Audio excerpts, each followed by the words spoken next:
Okay, students, the poem Childhood in class 11th is written by Marcus Nathan. When we talk about childhood, none of us remembers the childhood. Do you remember anything of your childhood?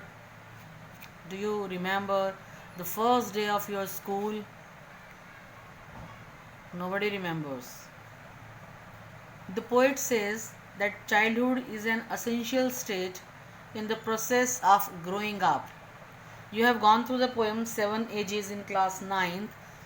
Poet has shown or given 7 ages starting from infant. So that is infancy, then childhood, when we start going to school. There are changes. We start learning, we start understanding the things in a better way. And when we start understanding the things in a better way, we feel that the childhood is gone now. The poet seems puzzled actually, confused a bit, you can say, about the loss of the childhood. It is natural in the process of growing up.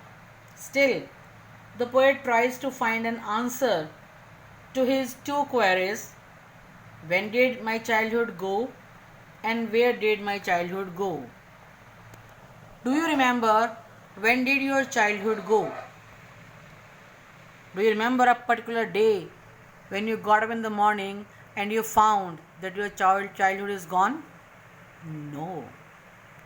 How the childhood changes into what you can say adolescent age and then adult age, then mature and then old. How is it? It's a continuous process, day by day. But still, for the sake of division, we just say when the child becomes of 11 years of age, his childhood is gone. Because from 12 to 17, we count it as an adolescent age. Then from 18 onwards is the adult age. So there are so many questions in the poem. Even the first, second, third paragraph starts with the same question and ends with the same thing. But in the last paragraph, the poet changes the question. So he is a bit confused. He wants to know the answer of these two questions.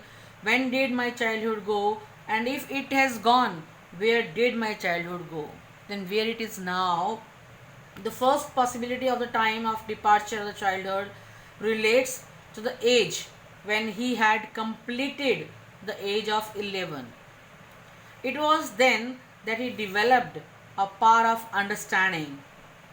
Then he became aware that hell and heaven could not be found in geography.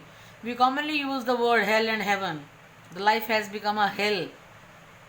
But who has seen hell or heaven? No one has seen.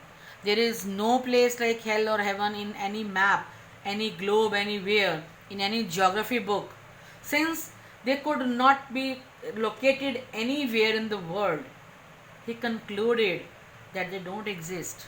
Then we understand that if life is comfortable on this earth here, we are in heaven. If we are facing so many problems, the life has become miserable, it's a hell for us. He thus reached a logical conclusion based on his reasoning power that there is no hell or heaven in the world. The second possibility relates to the time when he realized that hypocrisy of the adults. Why? Because they tell something else and behave some in different way. They were not at all that they seemed to be. They talked of love and gave advice of love, but they never act so affectionately and loving. They keep on fighting, they keep on quarreling with each other on small things. The third possibility relates to the time when he found that he was the master of his mind. He was able to take his own decisions.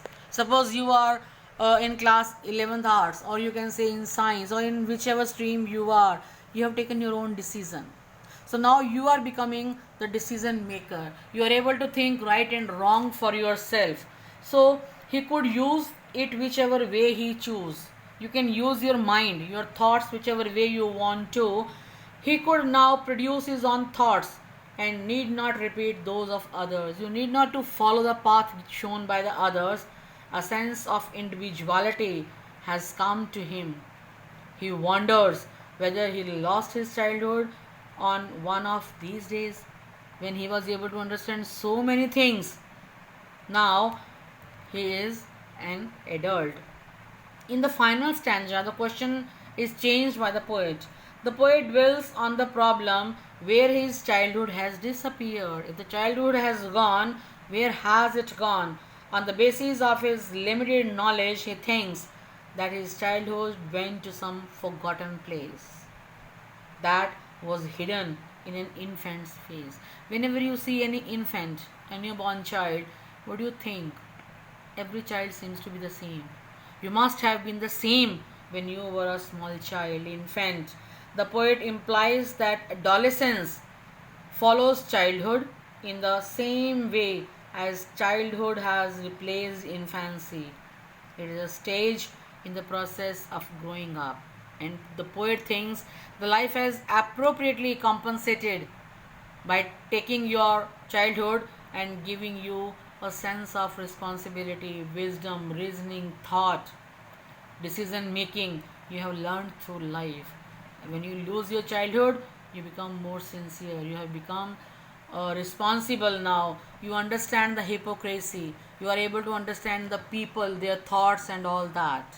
That's all about the poem, The Childhood.